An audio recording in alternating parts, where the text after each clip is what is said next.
সম্মানিত সুধী মণ্ডলী, সবাইকে ভালোবাসা এবং শুভেচ্ছা জানিয়ে আজকে একটি বিষয় নিয়ে আলোচনা করব। আজকের আলোচ্য বিষয় হলো কর্ম বা কর্মফল।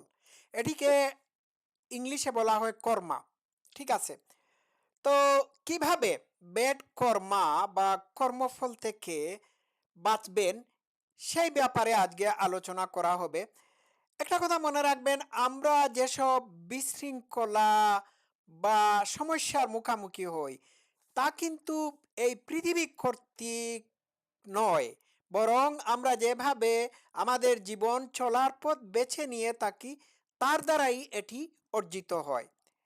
আপনি ব্যাড কর্মা দূর করতে চান, তাহলে ঐশ্বরিক শক্তি বা কোনো ভাগ্য যে আপনাকে শাস্তি দিচ্ছে, এই ভ্রান্ত ধারণার পিছনে ছুটাছুটি বন্ধ করুন। এটি কোনো ভাগ্য নয় যে আপনি তার সাথে কুস্তি লড়ছেন। এটি আপনার নিজস্ব রিফ্লেকশন, অর্থাৎ আপনার কর্মের প্রতিচ্ছবি। ঠিক আছে, এখন এখানে একটি কথা বলতে হয়, জীবন যারা ভালো কাজ করতে ইচ্ছুক কেবল তাদেরকেই উপরে উঠায়, যারা অনিচ্ছুক তাদেরকেই কেবল নিচে নামায়। এটিকেই কর্মা বলা হয়। এটি হতে পারে আপনার অনিয়মিত আবেগ,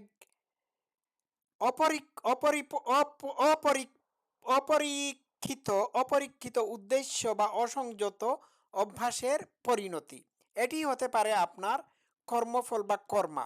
ঠিক আছে, নাম্বার ওয়ান, কিভাবে আমি ব্যাড কর্মা কিভাবে দূরীভূত করবেন এই ব্যাপারে আমি ওয়ান বাই ওয়ান বলছি। আমি পাঁচটি পয়েন্ট এইখানে মেক করব। নাম্বার ওয়ান, আপনার ভিতরের আয়নাটিকে ভালোভাবে পরিষ্কার করুন।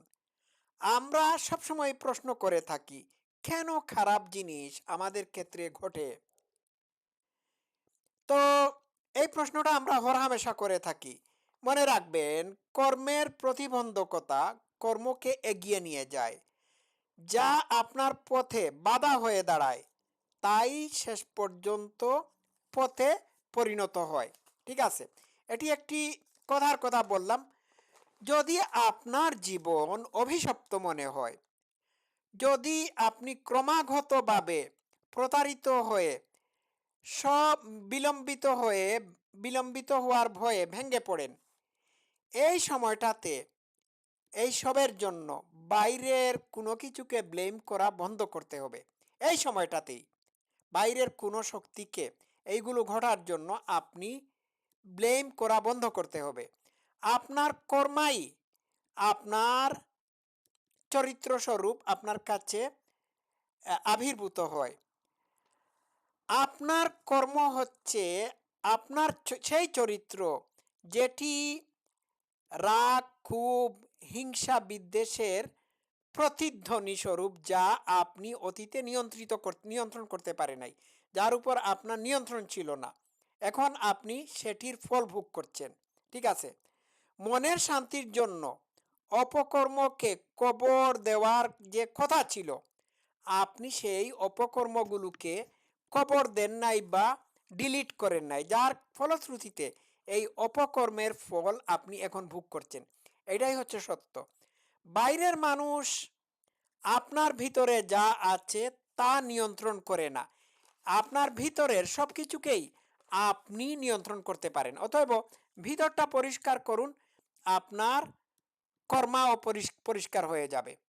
ঠিক আছে, আমি আবারও বলি, আপনি এখন যে সাফার করছেন এটি আপনার অতীতের অনিয়ন্ত্রিত আবেগ, রাগ, ক্ষোভ, হিংসা, বিদ্বেষের পরিণতি। এই পরিণতি আপনি এখন ভোগ করছেন। এক্ষেত্রে মনকে পরিষ্কার করতে হবে। দুই, এমনভাবে কাজ করুন যেন সারা পৃথিবীটা আপনাকে দেখছে। সদ্গুণ হলো সুকর্মস্বরূপ, যার কর্মফল মনের শান্তি ও সুখ এনে দেয়। আর খারাপ গুণ, খারাপ আমল, পাপ মানুষের আনহ্যাপিনেস, আনহ্যাপিনেস বা সাফারিংয়ের কারণ হয়ে দাঁড়ায়। আমরা যখন গোপনে মানুষের সাথে সবার লক্ষ্যে যে আচরণ করে থাকি এবং মনে করি যে এটির কোনো পরিণতি নাই, এটির ফল ভোগ করতে হবে না কারণ কেউ দেখছে না, কিন্তু একটা কথা মনে রাখতে হবে, যা কিছু আপনি গোপনে করেন আর প্রকাশ্য করেন তার ফল পাবেন। আপনি যা কিছু করছেন তা কিছু, তার সব কিছুই আপনি বীজ বীজ স্বরূপ আপনার মনের ভিতর রোপণ করছেন। এইগুলো একসময় চারা গাছ হয়ে জন্মাবে, তারপর গাছ হবে, তারপর গাছ থেকে ফল দেবে, আর এই ফল আপনি ভোগ করতে হবে। এটি হচ্ছে কর্মফল। 3 নাম্বার, আপনি অতীতে যে মানুষটি ছিলেন সেটি যে আপনি অতীতে যে মানুষটি ছিলেন সেটি আপনার কর্মফল সৃষ্টি করে থাকে। তো আপনি অতীতে যে মিথ্যা কথা বলেছেন, মানুষকে প্রতারণা করেছেন, মানুষকে ব্যবহার করেছেন, এসবগুলোই হচ্ছে আপনার আপনার কর্মফল। ঠিক আছে? তো এটি থেকে বাঁচার জন্য আপনাকে আপনাকে অতীতের যে মানুষটি ছিলেন সেই অতীতের খারাপ মানুষ থেকে বর্তমানের একজন ভালো মানুষে পরিণত করতে হবে। আপনাকে পরিণত করতে হবে। আপনি মনে রাখতে হবেন, এই মুহূর্তে আজকের দিনে আপনি যে পরিণতি ভোগ করছেন, এই পরিণতি ভোগ করছেন আপনি অতীতে যে মানুষটি ছিলেন সেই মানুষটির আচার আচরণের কারণে। তাহলে কি করতে হবে? বর্তমানে যে কর্মফল ভোগ করছেন এটি আপনি যে অতীতে যে মানুষটি ছিলেন সেই মানুষটির দ্বারা কৃত কর্মের ফল। অতএব আপনাকে চেঞ্জ করতে হবে। আপনি আর অতীতের মানুষ থাকবেন না, আপনি সম্পূর্ণরূপে নিজেকে চেঞ্জ করতে হবে মনের শান্তির জন্য। ঠিক আছে? এইটা গেল। তো আমি আবারও বলি, আপনি মানুষকে প্রতারিত করেছেন, মিথ্যা কথা বলেছেন, মানুষকে ব্যবহার করেছেন এবং এই সবগুলোই আপনি অতীতে করেছেন।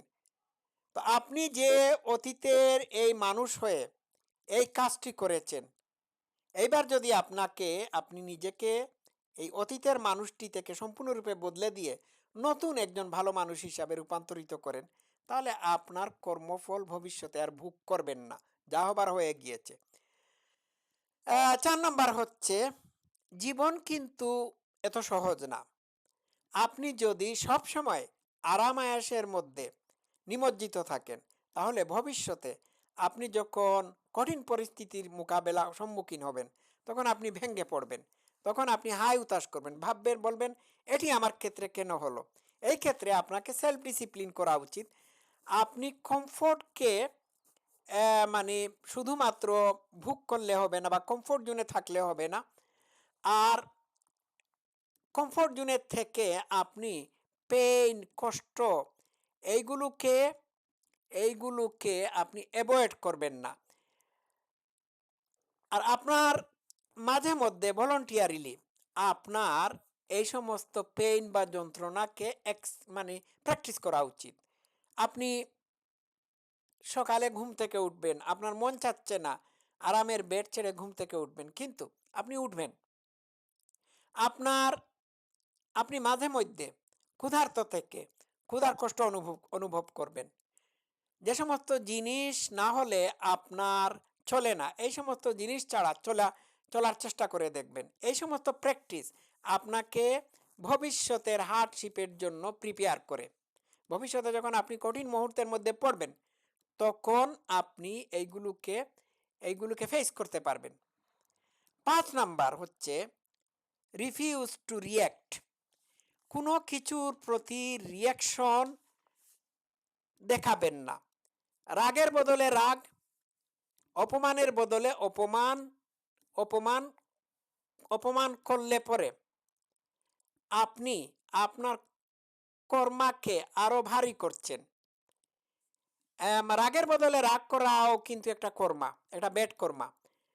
ইনসাল্টের বদলে, অপমানের বদলে কাউকে অপমান করা, এটিও কিন্তু ব্যাড কর্মার অন্তর্ভুক্ত।